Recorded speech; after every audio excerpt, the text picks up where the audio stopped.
you may be aspiring to positions of leadership in the political, but the question is, why do you want to lead? In Africa, the shortest route to ill-gotten wealth is political leadership. If you want to get wealth without working for it at all, join African politics. Some of you may be aspiring to positions of leadership in the political arena, but the question is, why do you want to lead? In Africa,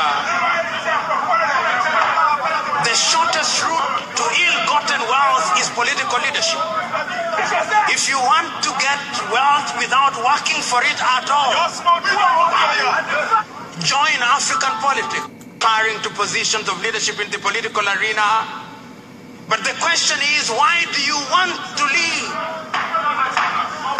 In Africa, the shortest route to ill-gotten wealth is political leadership. If you want to get wealth without working for it at all, join African politics. Aspiring to positions of leadership in the political arena, but the question is, why do you want to lead? In Africa, the shortest route to ill-gotten wealth is political leadership. If you want to get wealth without working for it at all, join African politics. Into positions of leadership in the political arena, but the question is, why do you want to lead? In Africa, the shortest route to ill-gotten wealth is political leadership. If you want to get wealth without working for it at all, join African politics. My people, where you at? Where you at? Wake up from your slumber, stop sleeping. Wave your hands, wave your hands, wave your hands, wave your hands. Come on, come on, come on. I know y'all sleeping now. Y'all gotta wave us more, yeah? Okay, let's go.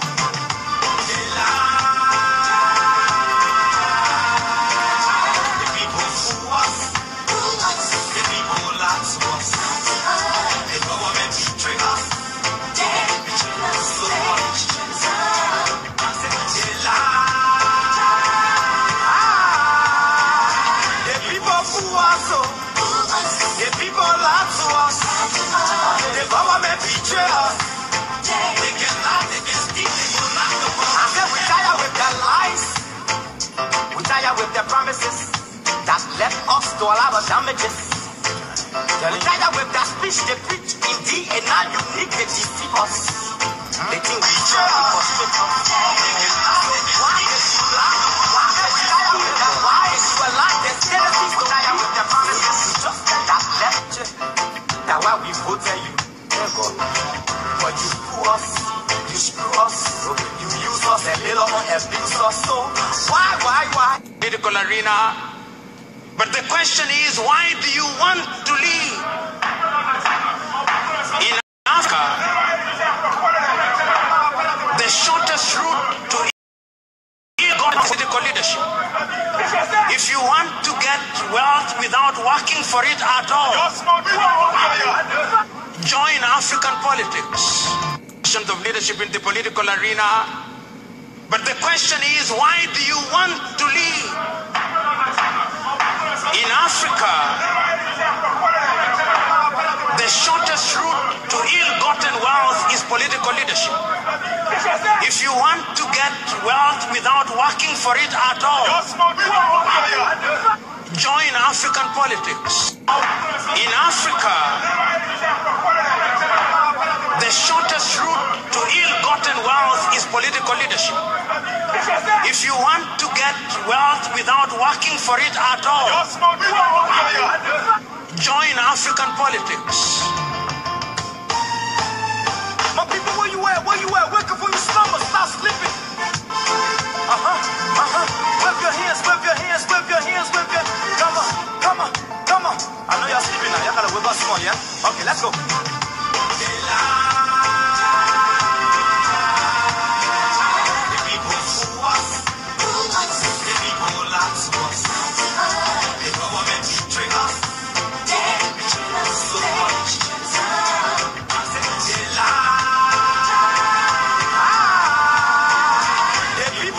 us, the people lie to us, the government betray us.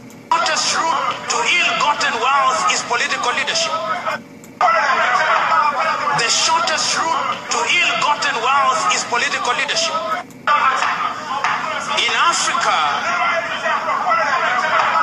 the shortest route to ill-gotten wealth is political leadership. If you want to get wealth without working for it at all, join African politics. My people, where you at? Where you at? Wake up from your slumber, stop sleeping. Wave your hands, wave your hands, wave your hands, wave your hands. Come on, come on, come on. I know y'all sleeping now. Y'all gotta wave us more, yeah? Okay, let's go.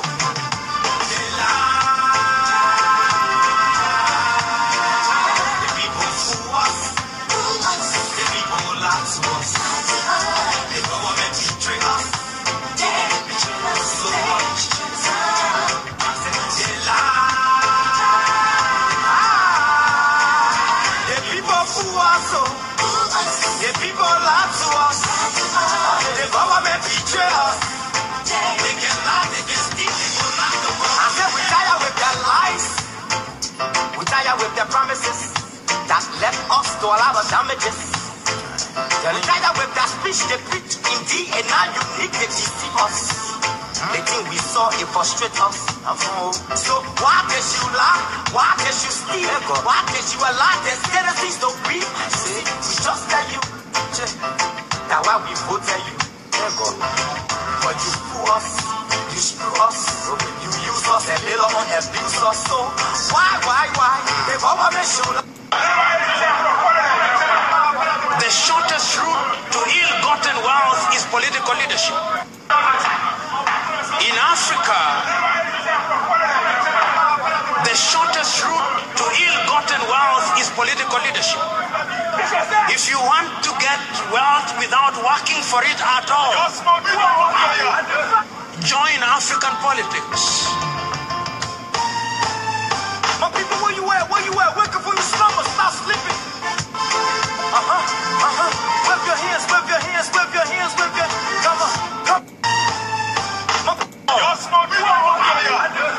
Join African politics. Working for it at all. You want to get wealth without working for it at all, join African politics. My people, where you at? Where you at? Wake up from your slumber, stop sleeping. Wave your hands, wave your hands, wave your hands, wave your hands. Come on, come on, come on. I know y'all sleeping now. Y'all gotta wave us more, yeah? Okay, let's go.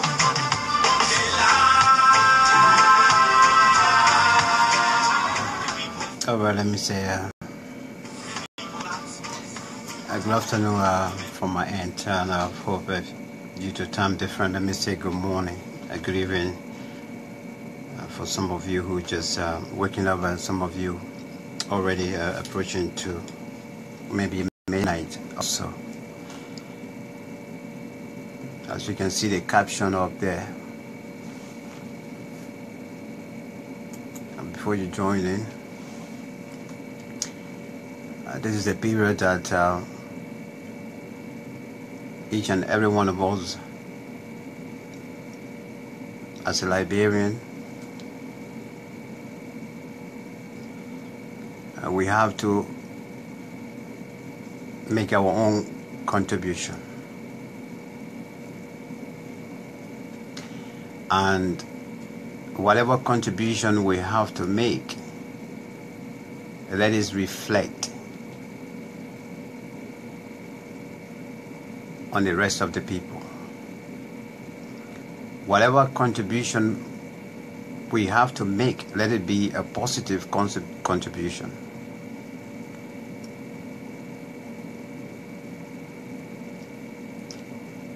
And let me just perhaps remind some of you guys, this is my personal page. This is my business page.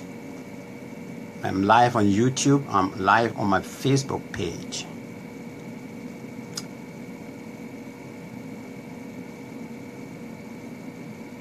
If you think what I'm going to say will not go down well with you.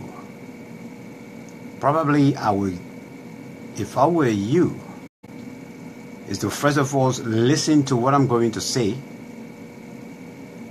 If you want to come out with a rebuttal or whatsoever it is, you can come out with it. But to come on my personal page, which of course I haven't started to say anything that I have to say, and you begin to write rubbish,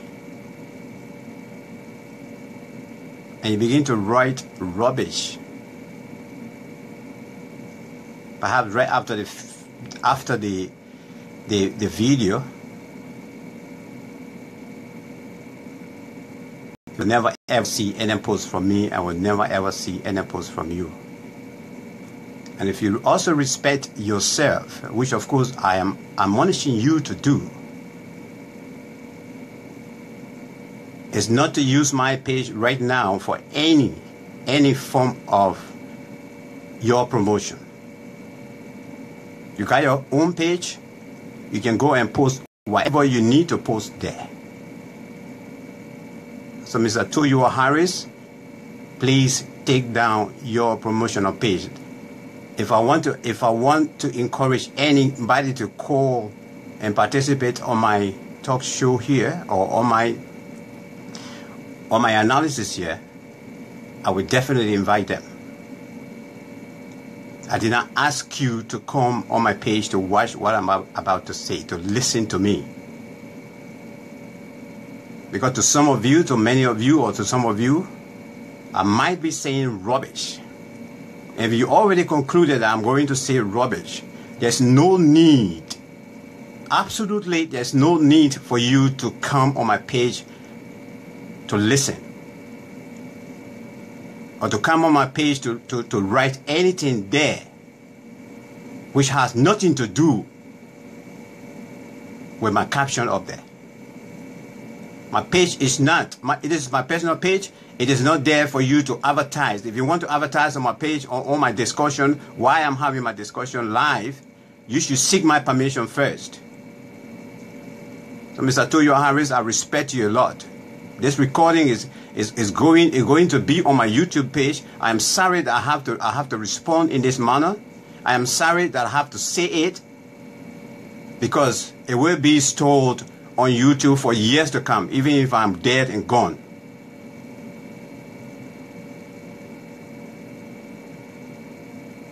If you're having your press conference or whatsoever, why can you focus on your press conference and forget about my page here? I didn't invite you. I haven't even said anything. Then some of you start talking rubbish. You already preempt me. People, I respect you, man. I respect you. I want you to respect me. I respect your boundaries. I want you to respect my boundaries.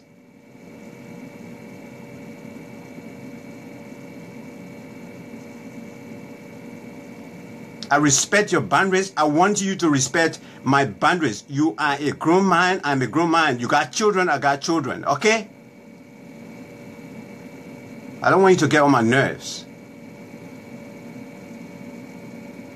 If you know what I know right now, I want you to take down your advertisement. This is my personal page. If I post it on Facebook, if I post it on YouTube, it is my business I'm running. And for your information, I am not on Radio LIB Live right now. You got to read my caption. Let it go into your heads.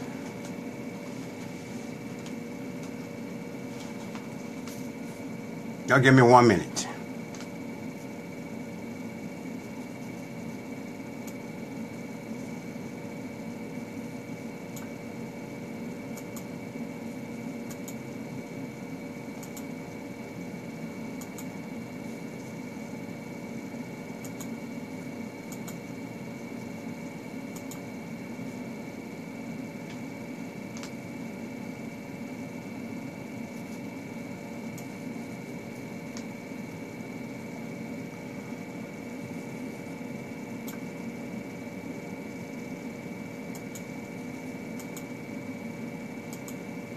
Okay.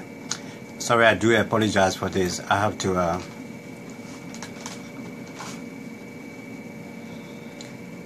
to delete some of those messages.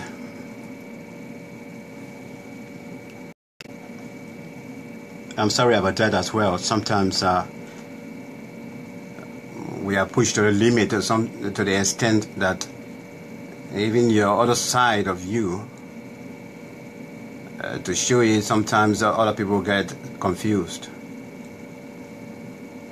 But if you push me into the limit that I have to show you my other side, I will definitely show you my other side.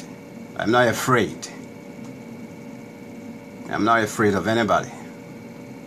And this is why I decided to come and do this talk here. I'm not afraid. This is why I'm home every year. Every December, I'm back home. I am not afraid.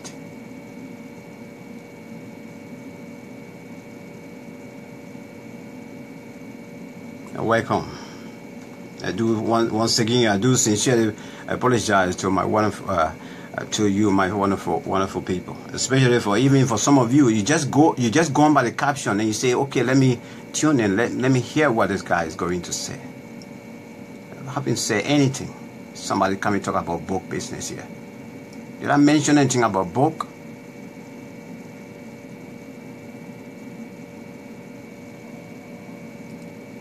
Now let me read my caption to you over again. As a concerned Liberian, these are some of my fears for a CDC form of government and why I personally will not support it. That child that was born a moment ago in Liberia deserves a better and prepared future. And I know definitely under the CDC form of government, that future will be bleak. And these are some of the reasons. Let me just give you some synopsis of my political connections back home before leaving Liberia. I was a young boy growing up as a youth in the city of Monrovia, right at the back of Ducal Palace, enjoying the country. To the point it got to the point where we used to say, "I'm born here, I die here." Up to the late 80s, we enjoyed our country.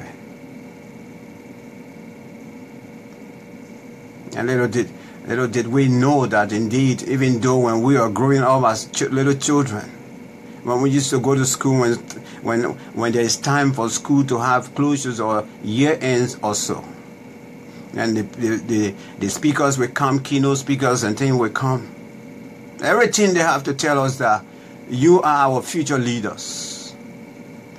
And they point fingers at us.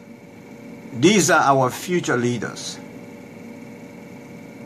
These are the words we grew up with. These are the words I heard personally as a child growing up. And that went in my head. I said, yes. So long these big people are talking like we are the future leaders. Indeed, we will be the future leaders.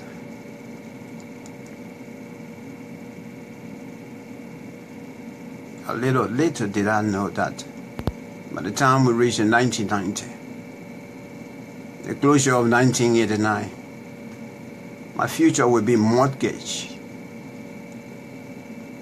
And that mortgage will be collected by few people. And on that unfaithful day of December 1989, when we all heard it on a pronouncement that our country was under a revolutionary changing method. And some of us were happy.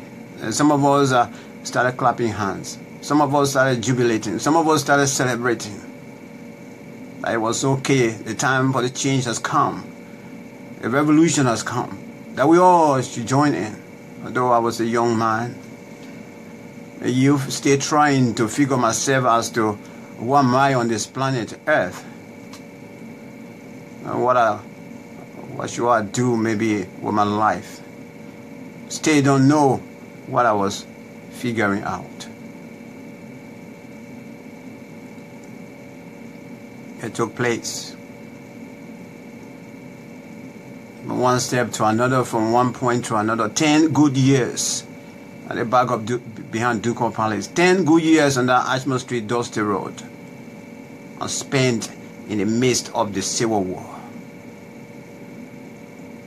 And many of you, some people were fortunate to leave the country as early as possible because their parents knew what was coming. My parents didn't. They didn't know. And the opportunity was not even there. And I can remember my father and my mom and the rest of my siblings also, they said they wanted to go back to Foya. But I told them I was not prepared to leave, and I stayed behind. And even they themselves, they couldn't even stay there. They have to cross the border to Guinea.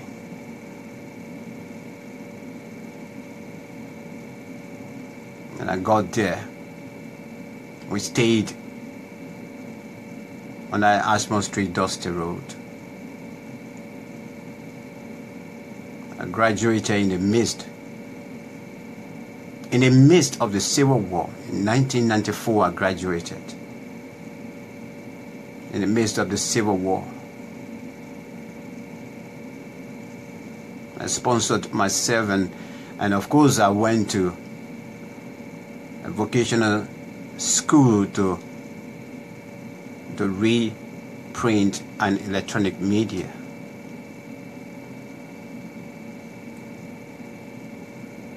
Well, this is what happened. By the time the National Patriotic Front of Liberia, the NPFL, transformed itself to a political party, and similar to the then PRC, People Redemption Council, when they later transformed themselves into the NDPL. That's what happened as well. After 10 years, that's 10 years in the Civil War. By the time I heard the story before the election or so, by the time I heard the story,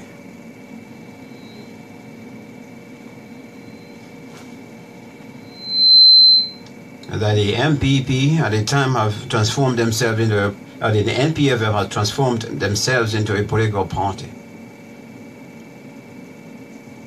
I wanted to venture into politics.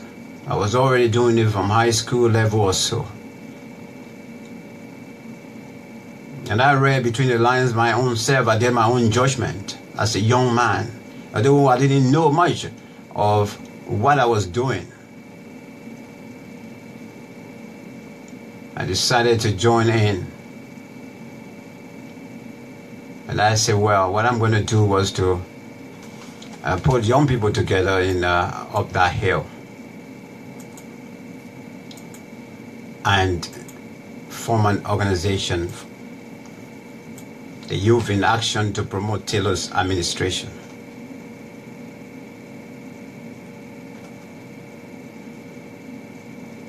The Youth in Action to promote Taylor's administration. At the time, he has just registered as a political party.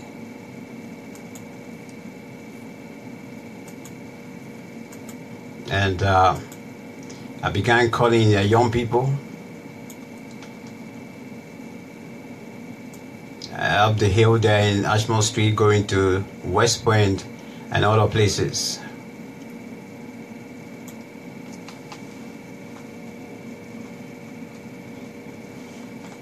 And I brought young people together. I said, well, this is my idea. If anybody wants to join me, you can join in. But the quest is to help and support the quest of Mr. Taylor becoming president. Boastfully, I can say that. And I formed a group. Before I could blink my eyes or so, within 4 months, I was able to recruit at least potential voters from 18 and above, up to 300 voters and members of the organization. And what I did quickly later on, by the time the party was in full swing in Monrovia at the party headquarters, I took the list and to the party. And from there, quickly, the party was so happy and incorporated the group, the Youth in Action, to promote Taylor's administration as an auxiliary of the National Patriotic Party. And from there, I began to have a voice on the party as well.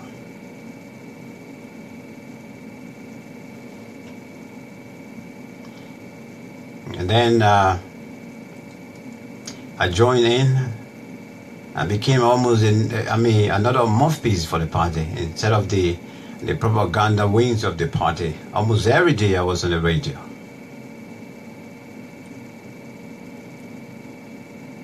And I can remember once upon a time, even when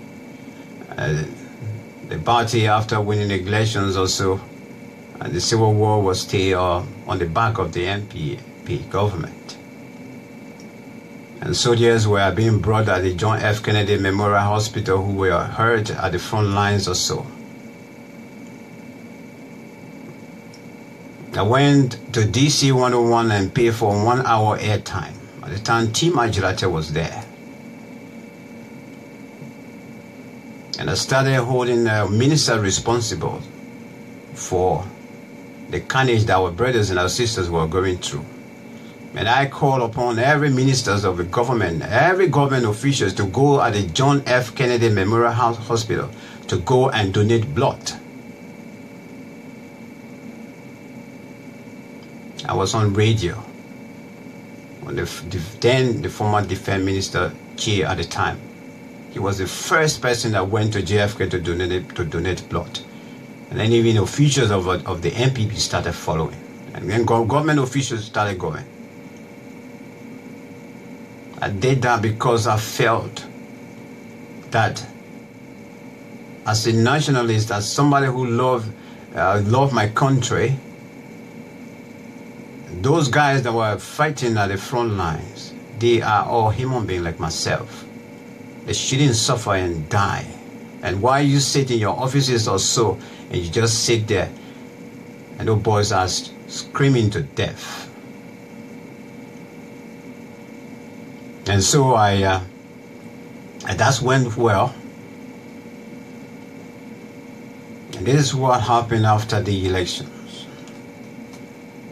And every elections, except for now, some political institutions, sometimes people, they just use other people. And when they get to power, they forget about you.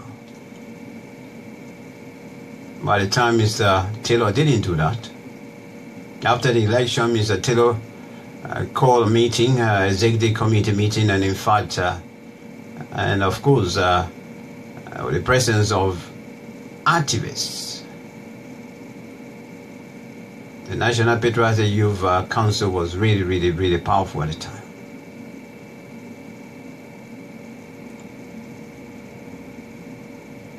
And like any other political party is supposed to do, they did that.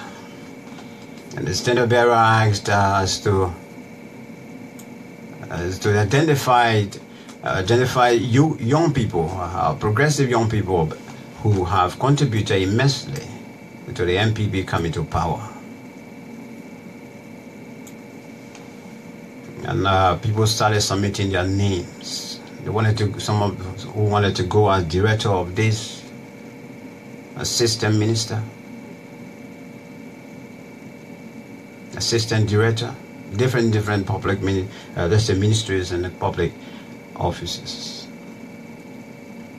And I can remember when it got to me, I said, well, I just graduated from high school. My quest is to follow my education. I wouldn't mind to stay in this party for the next year or so. But if I can get a foreign scholarship, I would really appreciate that.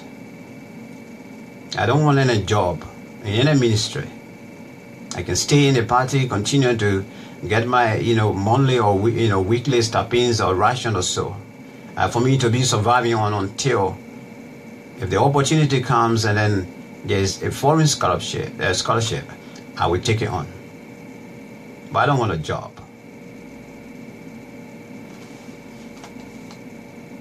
And of course, that was accepted. And my name was down for that course. And for me, I started waiting. My friends' appointments came, and most of my friends that took off, they went to different ministries and agencies or so. And the first scholarship came to go to the United States of America, where I was only, I think, 6 people or so. And what happened that day, that moment? A few of the so-called special forces, the guys who knew perhaps what they wanted at the end,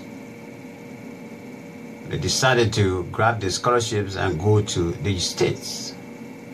And today, I can say all of them are in America. And when I made that change, because I have traveled and crossed the border, the second scholarship came, and that scholarship was for 10 young people to go to Cuba. And this was not the central government scholarship. It was the scholarship that was offered by the Fidel Castro, because at the time Fidel Castro was the president of Cuba. So his party and the NPP had a bilateral agreement, and they signed, a memorandum of friendship. And so after a year or so, they were able to offer that scholarship in 2001 to the NPP.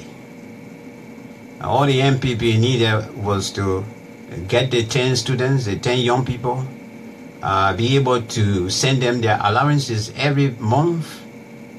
That's all. The rest, whether school fees, living, place to live and everything, was the responsibility of Fidel Castro party. Not even his government too, it was the party. And then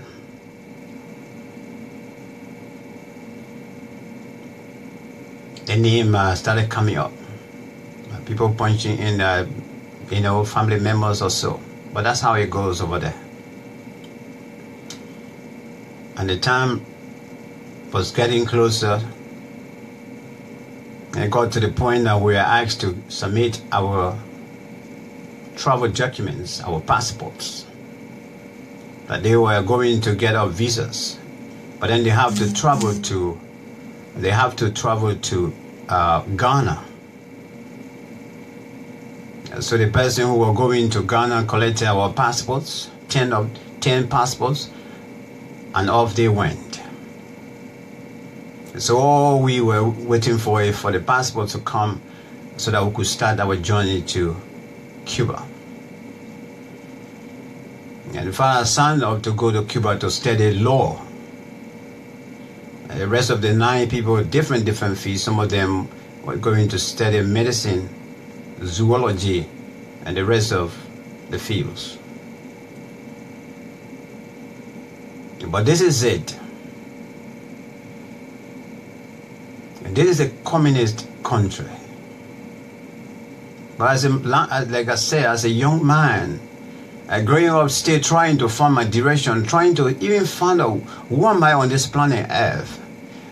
There was no guardians, nobody to tell you whether this country you go into, if you want to go study there, this is the best subject to study there. I didn't have anybody to tell me that. So I thought, because I really wanted to study law, I was making a good decision. But you imagine going to graduate from a law from a law institution in Cuba under a communist form of governing and learning, and then you come into a democratic form of governing, where you will practice your law is the next thing. But I didn't know that. But all I wanted, one thing I wanted, first of all, I wanted to leave Liberia. And I wanted to have the opportunity to go and learn and prepare myself for the future. And come back to the passport issue. The passport came from Ghana. The passports, all of them came with the visas in them. And then we heard that your Padam, the old man himself, have released some money.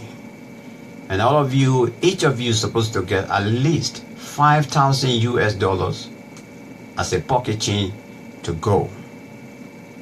As soon as the first month is about to end, you will get your stipend, which will be something that nearly $500.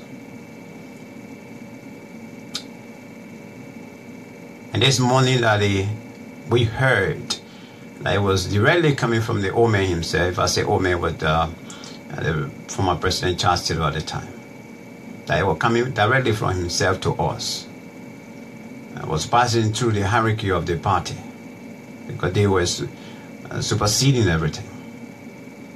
$5,000.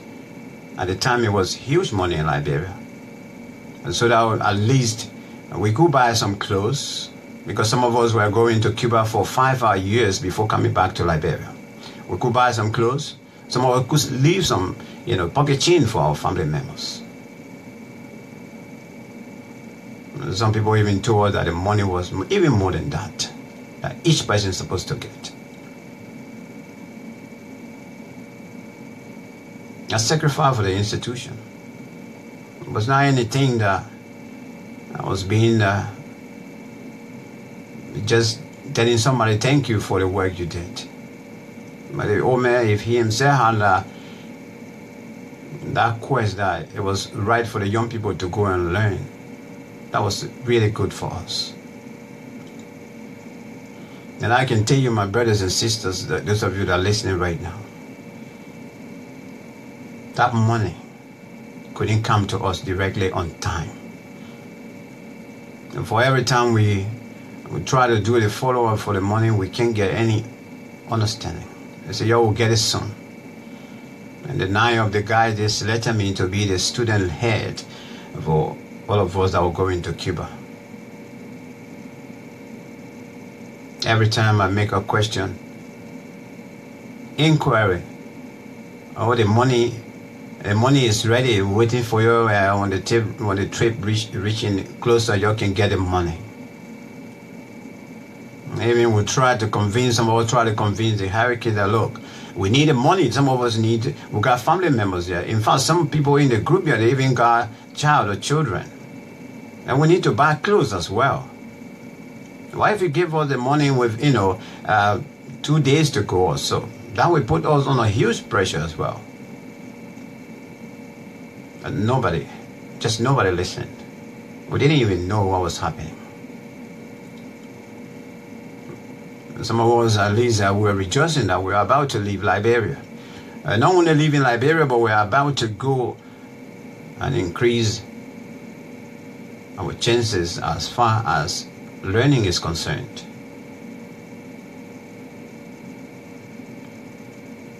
That money didn't come till the day we were leaving. I mean, the day we were leaving from Monrovia to go to RIA, the day we were leaving, we didn't even get that money in the morning hour. From Monrovia to RIA is nearly 45 minutes or 1 hour.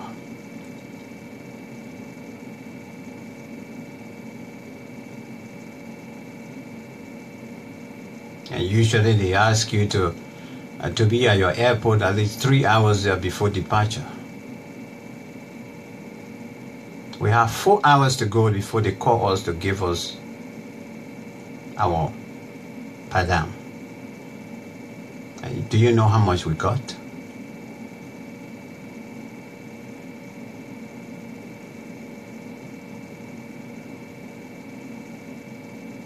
Out of 5,000 United States dollars.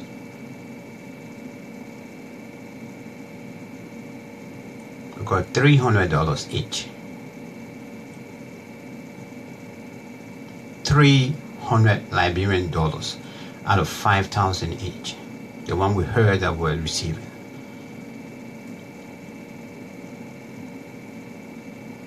And my friends right at the party headquarters there, all of them we started having discussion, and some people started contesting that, oh, Max, we can't take this money. In fact, let's stay. This money is too small. What are we going to leave with our family members? What are we going to buy clothes with? Even when we get over there, we'll get to Cuba. What are we going to buy, even soap and thing? My friends then were arguing, counter-arguing. And I told them, I said, guys, y'all come. And the first question I asked them, I said,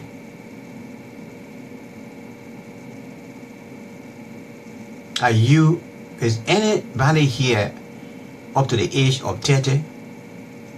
They said no. Nobody said yes. All of us below the age of 30.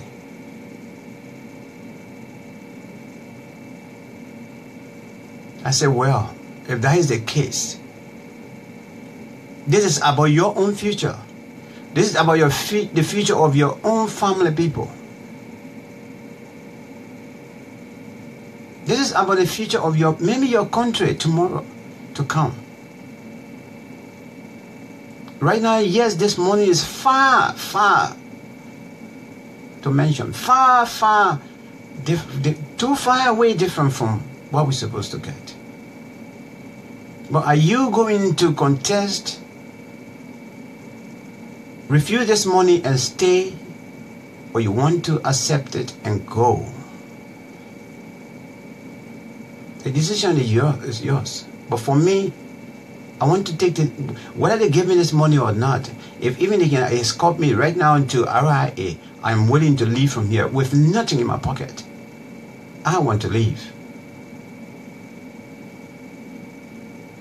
I will get double if I go and come back after 5 years. I was able to convince my guys. Only one lady was among us.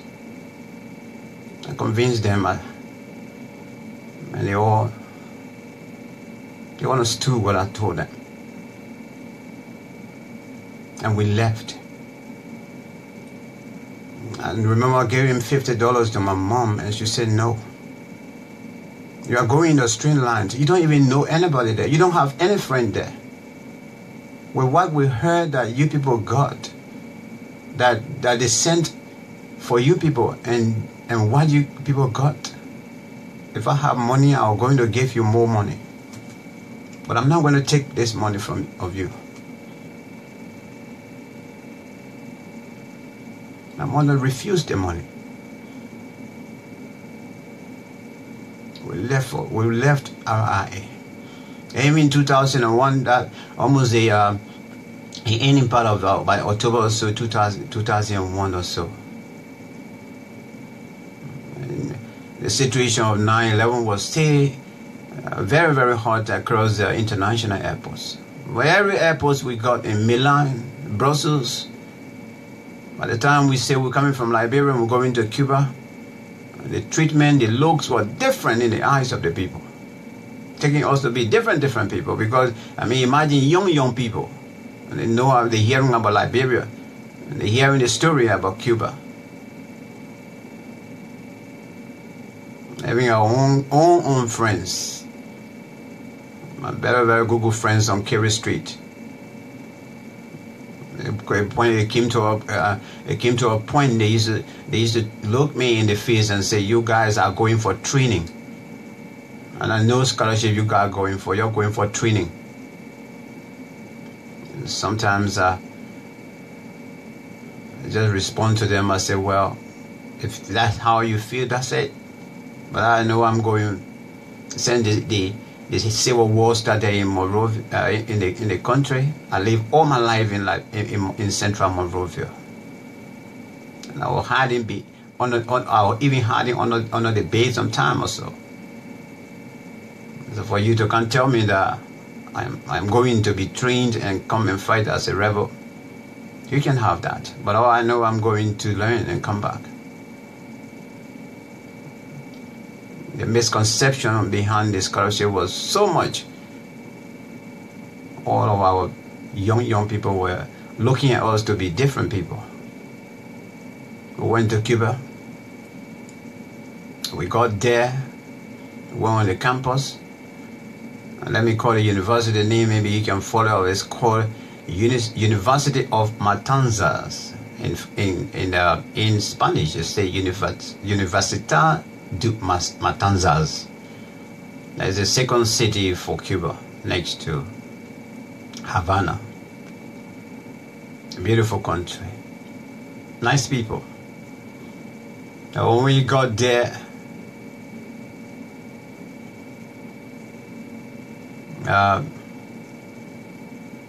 we didn't know that life was going to change and transform some kind of way.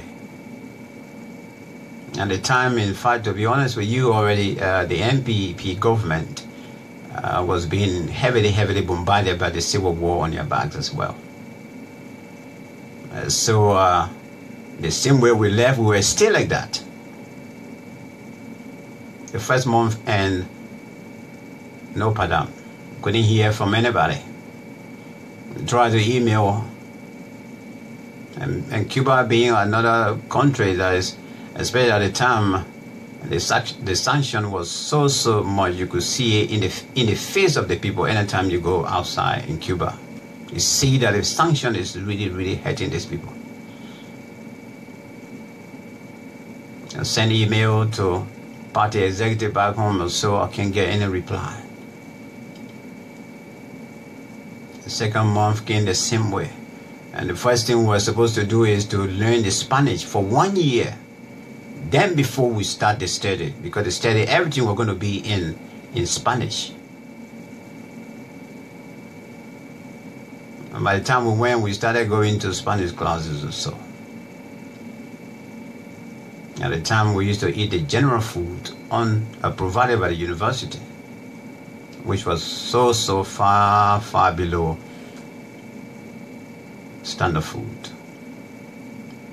And then the 2 months passed, we couldn't hear from the party executive. And we started complaining. We don't have any money. The food they were providing was not good. All of our African brothers and sisters that we met there on campus, we're sharing campus together, when those guys are cooking,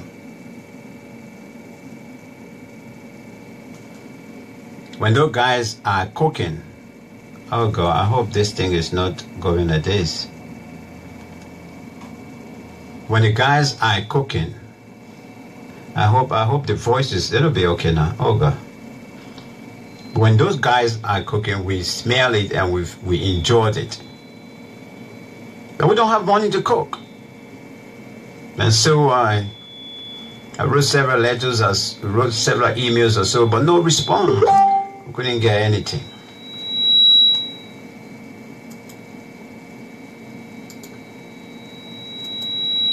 We couldn't get anything. Nothing we could get.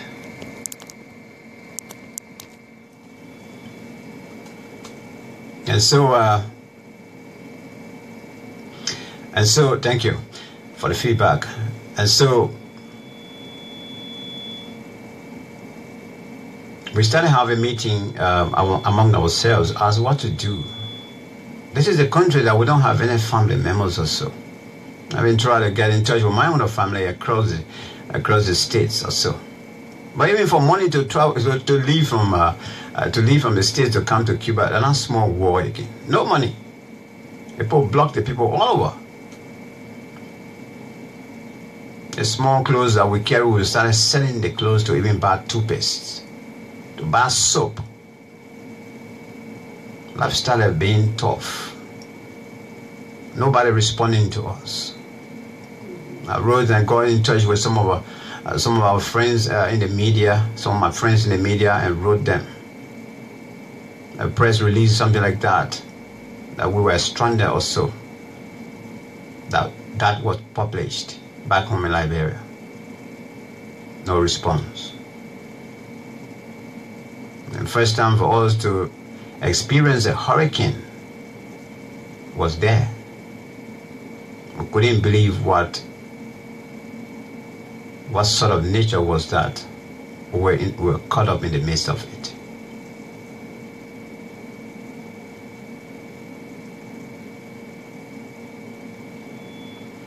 And so when we got there, so when we got to that point now, it was really, really tough. So the other guys, some other guys started suggesting, looking like they, my guys, you gotta ask these people so we can go back home. You gotta go back to Liberia. This place is a long, as far as the sanction is concerned, this place is locked.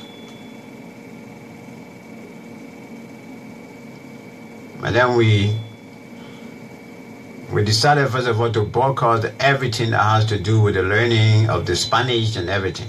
We stopped. And after we stopped, the university got concerned, and they called us to a meeting, and we spoke our minds, and we told them that we can't learn under these circumstances. We can go to school, we can go and sit in the classroom and we can be hungry and go sit in the classroom. We can't even afford to buy toothpaste. At least we're even talking about buying food to cook decent food for ourselves. So we want to go home. We want to go back to Liberia. The people couldn't even believe it, because this is a country that the war will stay on. And they're hearing students that managed to leave from there, sitting before them and telling them that they want to go home. And so many African leaders, let's say African students, were on campus as well from different countries, being sponsored by their governments and things. They couldn't believe it. And they said, guys, y'all go back and go and think over it. Because the decision you guys are about to make could affect you guys, because to go back home, it's going to be difficult. And then we decided that we're going to stick on it, that we won't stay there in Cuba and learn. Almost 3 to 4, 5 different meetings. Even the party itself, Fidel Castro sent the chair of the party and the Secretary General to have meeting with us. But we insisted that we wanted to go back to Liberia. And the next day they came, they said, Max, we want you to give us the passports for everybody. You're going to try for your visas so you can leave. And then I collected the 10 passports, and I gave it to them. After 3 days, somebody came back to us and said, well, we tried so very, very hard for you guys. We tried almost 4 to 5 different European countries, because you can't get a flight from here straight to Liberia. That is impossible. You have to make 2 transits. Europe, 1 African country, and then Liberia. We tried up to 5 different countries. In Europe, they all refused, they rejected. However, we're able to get London for you guys to transit. From London, you will go to Ghana, Accra. From Accra, be reaching to Monrovia. And the journey started. Since December 2001, we got to London in transit. We are still in transit, and I am still here in transit. The story that leading me to come to the point that I will reject the CDC-led government is this. I have huge respect for Senator George Opombua. When I was a young boy growing up behind Duco there, just where our place was at the back at the time, I think he was still renting me there, somewhere around Johansen. Or when you come down, when you climb the hill at the College Society building, you're coming down to go, either to use the route to go to Johansen and West Point. Yes, somewhere in the curve there, Senator Weir was. In fact, when you were playing the football, there were, every time he comes, you know, the whole yard would be packed or so. I've had regard for this young man. I can tell that this man have love for this country. And this is what I respect him for. I know quite frankly that deep down from his heart, he have a plan for this country.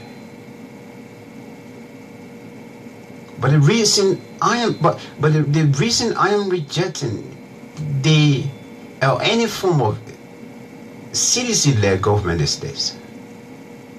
One person cannot run a government. You can run a government. And in fact, every political establishment, political institution, it is the hierarchy of that institution when you come to power. It is you that all of you will form the government together. Because all of you will be in key positions, especially the vice tender bearer. But I gave you these stories. I give you these stories to tell you that Senator Weir is surrounded by a volume of people that are not trustworthy.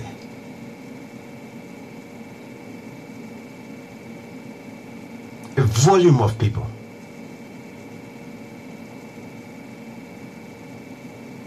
A volume of people.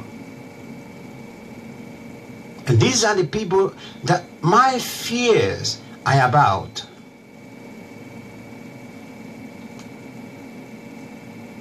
A lot of them, you don't even hear about them. Do you hear about Kuku Dennis? You don't. But he's in the back, he's playing it. You know, you hear once in a while, you see, or you hear the voice of Chief Cyril Allen. They're running the show. Alex Tyler, they're running the show. And now we know of Robert Sirleaf.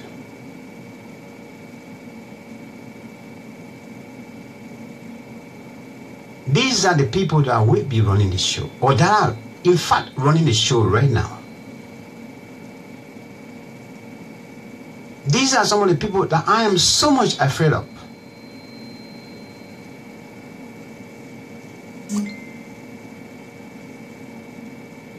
These are some of the people that were in the hierarchy at the time when I was living in Liberia.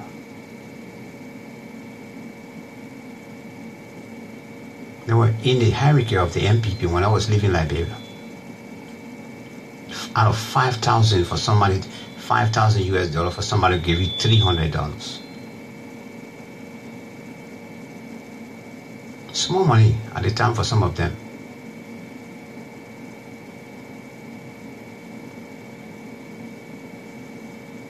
Small money. That's my biggest fear. I have no qualm of Senator Weah becoming president of Liberia. Deep down, from what I can see, from what I have followed as a young man, me being a young man and following him as well, he should have a good plan. He have a genuine love for the country. But so long he's surrounded by those wrong set of people.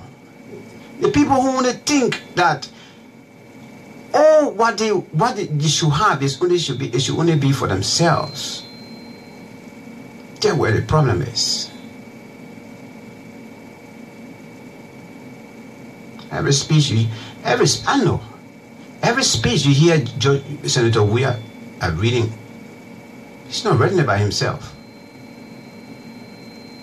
I was there during the campaign period and the election period. I was there on the day of their party launch.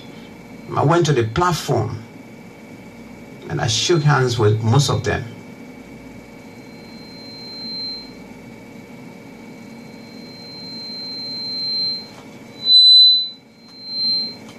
I mean, embarrass some of them by asking them whether this is a rightful decision for NPP joining a coalition.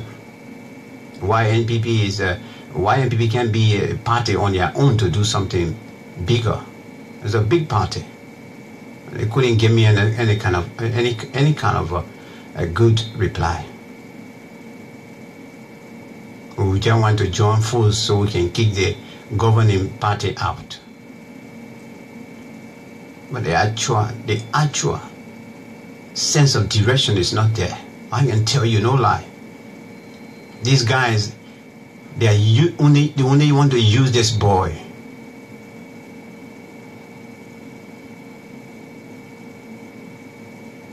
I'm sitting here talking about they're trying to say this. I'm not trying to convince anybody. I'm not trying to convince anybody. But I felt the weight of it. For somebody to cheat me. Why if I have refused that $300 that day? That I was supposed to get $5,000, but somebody gave me $300, and I refused it yesterday. And today I'm there in Liberia struggling. The difference I am making right now in my community, back home in Liberia, every December, I won't be making it right now.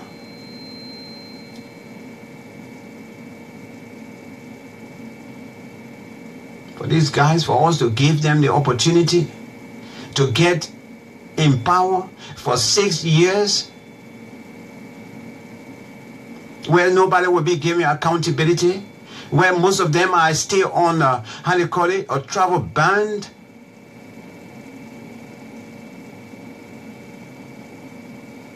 So when the president, let's put it that way. So when this president is going tomorrow, he's traveling to Europe tomorrow, you're going to Asia tomorrow, you're going to North America tomorrow, you're going to South America tomorrow. And you know when the president is traveling, when the prime minister is traveling, you know what they do, right? They carry key government officials, ministers. While they are meeting president and president, these ministers are meeting their counterparts, discussing issues that can promote each other's interest. So if only guys, majority of them that are on this travel ban, how will they travel? How will they go and lobby out there for Liberia? Under what condition? My people, man, under what condition?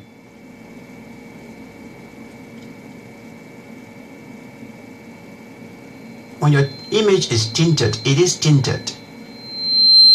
The best thing you can do about it is to work on it. But I can see all of them there. It's late for them to change the age they are in. All they want now is to grab it, sit there, 12 years. A fresh 6 years because it's possible. Like the African politics, that's it. Just sit there for the first 5 years or 6 years. Don't worry about the next election. Except you want to follow the constitution. But you can even opt to change it and it will work, it suit you. But even the very first 6 years in Liberia. These are some of my fears, my fellow Liberian.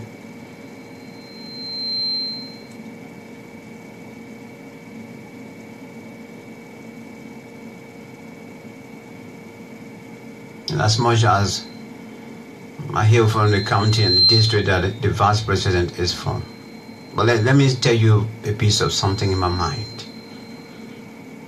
Let me, right now, let me hear Alexander Cummings have joined the forces of CDC, or let me then, if I've heard then before, and say not even by virtue of coalition, but if I've heard before, oh yes, somebody like Alexander Cummings is part of the CDC. He's National Executive Committee chair.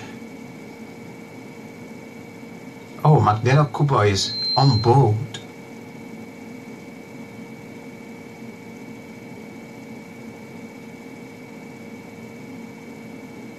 And some of the guys, some of the people I came across during these elections. You get 10 good people in a party hierarchy, like those people I'm naming. Your country, Liberia, will move forward positively. These are the people that aren't looking for it to. They are not looking for it out of our sweat, out of the poor people's sweat. These are the people that are willing to give back. They will receive it and turn it back to you.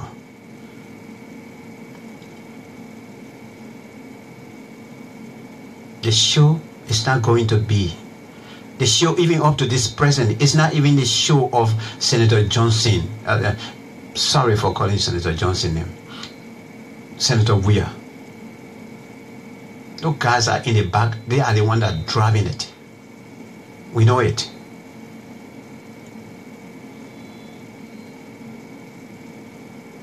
We know it. They are the ones that are driving it. It's like you just sitting there, you're pushing your child, go do this, go do that, remotely or so. The only time if it really get to that point, the only time the senator in that capacity will be able to be all by himself when he go to address the ECOWAS Parliament, when he goes and take the platform to address the African Union, when he go out there to stand before all nations to address the UN General Assembly, when he's standing there, he will be standing in that coat suit all by himself. But we know even the preparation and everything, those guys were documented. But if it comes back to Liberia, running the show in Liberia, forget it. It won't be George Weir. It won't be the senator at all. I put my head on that. Even up to now, up to present, that CDC. CDC is not being run by him.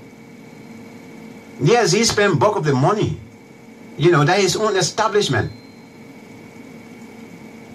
That is his own establishment.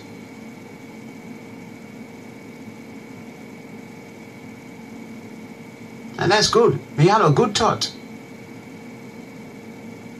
Like perhaps the only way I can help my country, let me join into politics or so. But the good thought is not working properly. The man is a good man. He's being confused by those that are surrounding him. It's so late to just weed them out. And I wish right now you could just weed some of them out of that place there. But it's too late, that's all. That is it. No matter how good you are, if you surround yourself, even right now, I've been running this a small charity between here and Liberia for years now. Everyone on board, on the committee board are volunteers. But if I get in wrong pieces of advice from one person to another and I'm getting confused, no, I won't undertake all the December stuff, Christmas thing, I put together and go give it to hospitals or orphanages or so. It won't go on. I'll get confused. That's exactly what's happening in the CDC. They confuse the boss so much. And he himself doesn't even know what to do now. It's just a quest now of wanting to be president, that's all.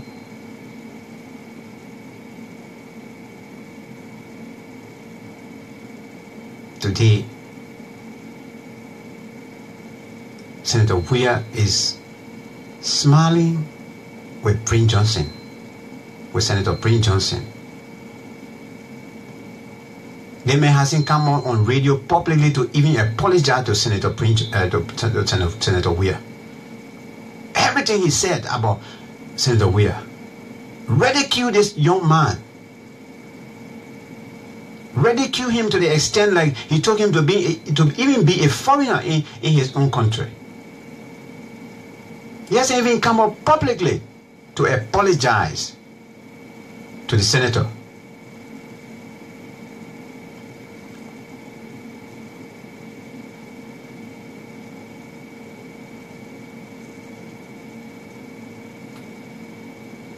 He hasn't.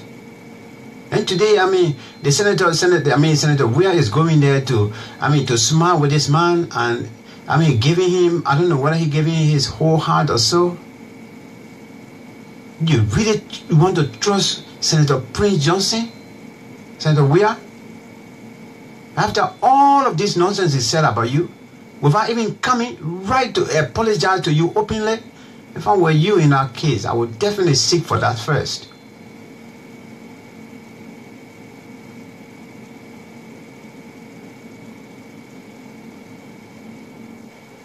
If I were you, I would seek for that first. Call you all sort of name. Oh, they may come here, you only come to ECOWAS Parliament and collect padam and go. Ridicule him. If Senator Weir, if CDC become let's say governing party in Liberia, there will be civil war and thing. Put your institution into public ridicule. How much more do you want to trust this man?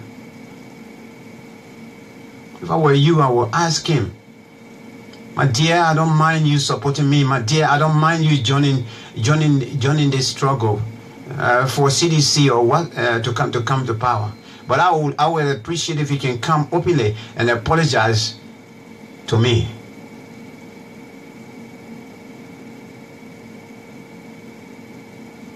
If I was in your position, Senator Weir, that's what I would have done.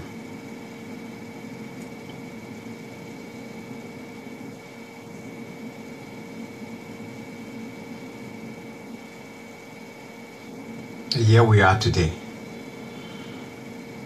A man coming, holding your hands up and putting it up on, like laughing with you, like he is a trustworthy man. I will never ever trust Prince Johnson, Senator Prince Johnson. Never ever. I won't. Even if I was in that position that I can mingle with him or so. Never ever.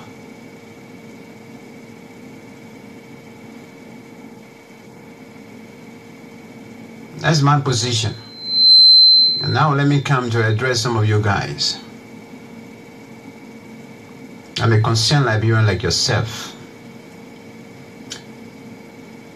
If you think you have opinion to share with us, the social media have given us the platform, free of charge for now.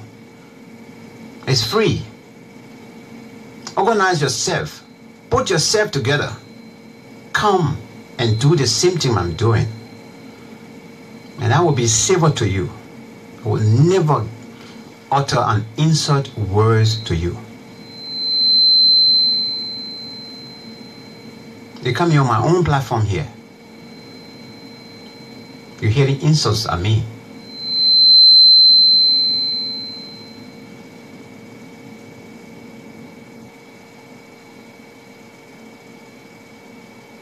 They're hearing insults at me.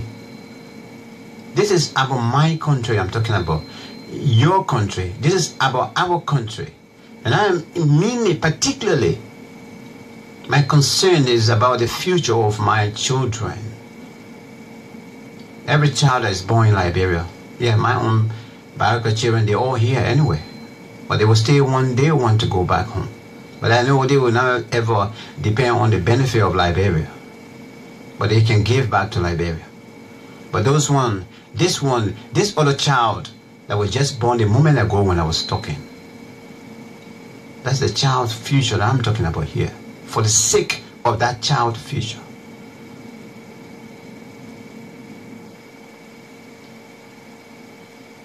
I've been talking about corruption. Even if you are from CDC or so, we all be angry about how corruption is raging hell in Liberia.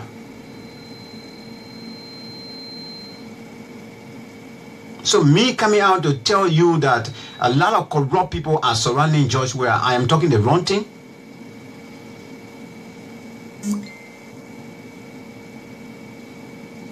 We're all complaining. They're not corruption getting our rate to be 126. Yesterday somebody sent me a message. 126 LD to $1 US. We said we complain every day. Then when you get somebody coming to talk to you to even come up with their own opinion as to how they see things, you're seeing them regularly, you're attacking them, you're abusing them, you're insulting them. I'm not caused to curse you back. I will never do that. I will never use my medium to insult. You can go ahead and insult me. But I'm telling you my position, my opinion, my personal opinion as a concerned Liberian, as a concerned citizen. If you are yourself, that this is how I see it.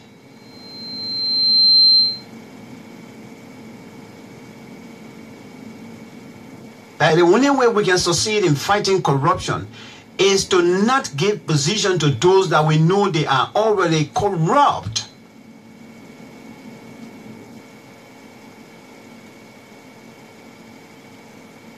Some of you even call yourself activists for political parties.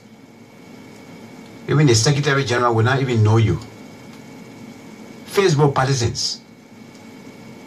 Only on Facebook you guys are partisans. To be honest, many of you guys. Everything you say here is only here. You don't even go to the party headquarters and show yourself, or for anybody to know you that you are advocating for this party or that party or so. When people come here to talk, to educate you, you try to insult them. The only thing I can say, insult me, you take it back. I will never use my platform to insult you back. If I don't feel at ease with it, I would go and take it down. But perhaps to degrade you is to leave your message there, let the other people see it and read it.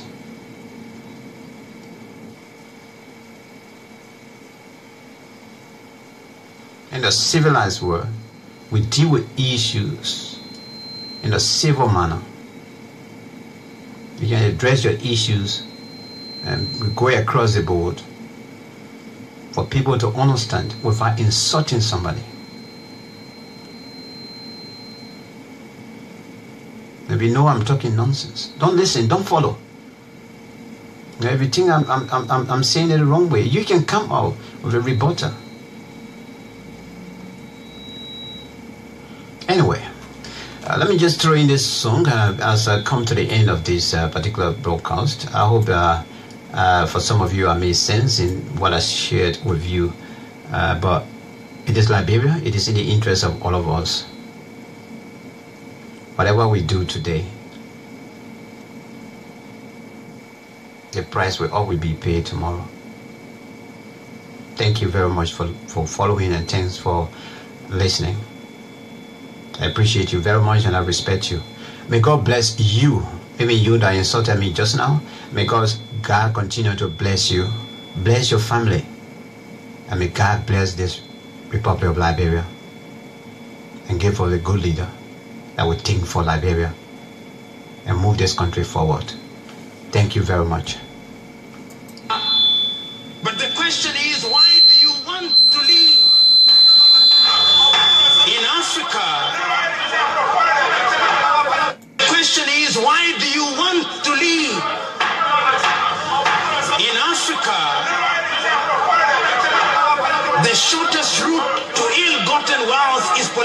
leadership. If you want to get wealth without working for it at all, join African politics. My people, where you at? Where you at? Wake up from your slumber, stop sleeping. Whip your hands, whip your hands, whip your hands, whip your. Come on, come on, come on. I know y'all sleeping now. Y'all gotta whip us more, yeah? Okay, let's go. Get it loud. The people for us. The people who lie to us. The government betray us. So much. I said, get it loud. All right, also you can also follow me on my YouTube channel. My name on YouTube is Max Kpakio, Kpakio. Most of my materials are up on YouTube. You can watch it 24/7. This one, once you go on the YouTube channel, it will be taken down from Facebook. So as usual, if you don't know yet, you can find me on YouTube. A lot of materials are there as well. I spoke on disability in Liberia. I spoke on corruption. I've spoken on education, how we all can join in to help to rebuild it. Why? The government should lie. Why? But the question that we ask.